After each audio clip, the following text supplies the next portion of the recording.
A raid on the reserves. That's how National Development Minister Desmond Lee describes a suggestion to value land for build-to-order flats at historical cost. Non-constituency MP Leong Man Wai made this suggestion in a previous parliamentary sitting and on social media. Responding to a question from Aljunied MP Gerald Giam, Mr. Lee says that Mr. Leong's suggestion is too good to be true. He says governments sell land to HDB at distant historical costs, ignore market valuation principles. So Singaporeans today get dirt cheap housing without having to pay more taxes or experience cutbacks elsewhere to pay for this. Get the benefit of the cake and eat it. As DPM Lawrence Wong had said previously in a debate on the GST and on many other occasions, if you want to tap more on the reserves, diminish it, use more of it for today and leave less for tomorrow. Let's just say it plainly. Let Singaporeans see it as it is. Will the high resale prices that we have seen in recent years push up the value of BTO flats and impact the price that Singaporeans pay for their BTO flats?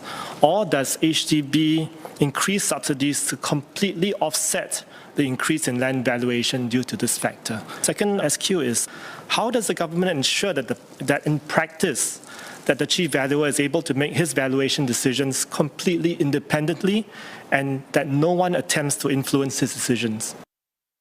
First, let me put it beyond any shadow of doubt.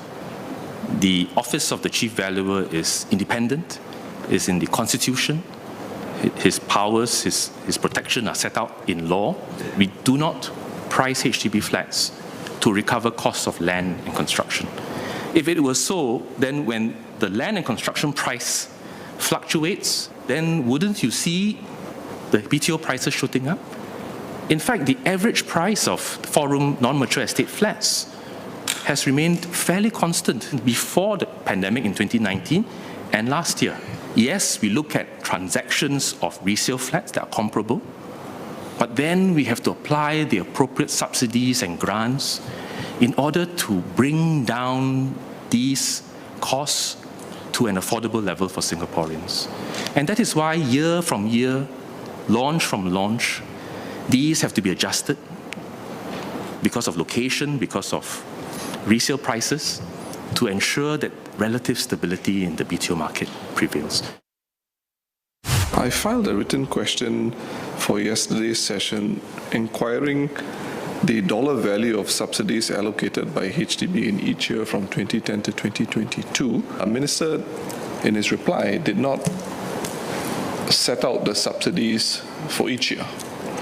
And I cannot understand why that information cannot be made public, because those subsidies are taxpayer subsidies. Based on each family's circumstances, additional grants may or may not be available. And so it will vary, not just project by project, but also on who buys them. So not just subsidies, but also grants.